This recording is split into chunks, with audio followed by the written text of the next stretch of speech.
Chapter 2. The sun is setting. As the sun begins to set, Amelia runs as fast as she can to her bedroom, trying to protect her best friend Matilda. "I love you like you're my sister, Matilda," Amelia screamed. Matilda took her sister's hand and stayed with her every night the sun began to set. While Amelia spent most of her morning inside her bedroom with her sister, she began to look at photos of her parents, reminding her of how much she misses her mother and father. "Wow, Amelia, you look just like your mother," Matilda said. The princess smiled at her little sister and said, "Thank you."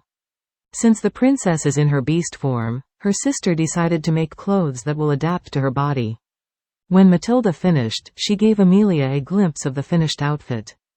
"It looks beautiful, even though I can only see half of it," Amelia said. After that, Matilda took the clothes to her bedroom and decided to keep it until she finished. Meanwhile, one of the princess's guards came and knocked on her door to let her know that Roland came with news about how his father is doing. Amelia speaks from behind the door, "Thank you for telling me, I'll be down to speak with him as soon as I'm done." The guard walks away and returns to the throne room. A few minutes later, Amelia leaves her room and goes off to meet Roland about his father's condition. Roland looks really happy once he sees the princess. "Princess, I've come to tell you that my father is fully healed thanks to your magical water," Roland said happily. For some reason, the princess looked relieved to hear the great news. "I'm happy to hear the wonderful news, Roland," Amelia said. Roland bowed and took his leave, and went back to his village. The princess went to her library to do some reading. Amelia started taking a book from her shelf that said in Italian, La storia di un Giovanni Stregon.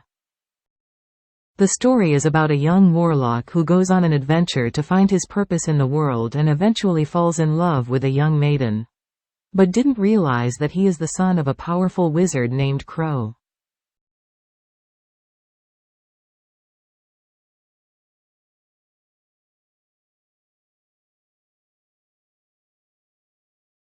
Eight hours later, Amelia finally finished the book and started reading a different book, but this time it is a spell book. The book is filled with so many spells. Healing spells, resurrection spells, love spells, etc. While Amelia was reading, Matilda came out of nowhere, scaring the ghost out of Amelia. "Where in the world did you come from?" Amelia said scared. "I've been here for a while waiting for you to notice me, sister," Matilda said. Amelia closed the book right away and started putting it back on the shelf, so Matilda wouldn't be able to find it. Walking out of the library, Matilda and her sister head to the stables, getting ready to go for a ride around the village and hopefully discover something new. Amelia said to her sister, "I want to take you to my secret hideout. I would go to get away from the kingdom sometimes." Amelia and her sister finally arrived at the secret place. Matilda's eyes went wide, not believing what she was seeing was true. The secret place is a cabin in the woods with a very beautiful view of the water and trees. Inside was as beautiful as the outside. Amelia told her sister, "This cabin brings back so many memories." Matilda looked at Amelia with a grin. They began spending their time inside the cabin, telling each other stories and talking about their parents. As Amelia began thinking about her parents, she became sad by the fact that she didn't get to spend time with her parents.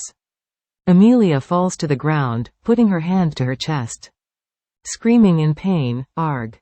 Sister, what's wrong?" Matilda said. "I'm turning into a beast," Amelia said. As the princess began transforming, her sister started running around the cabin trying to find a blanket, so she can use it to cover her sister when she turns back to a human in the morning.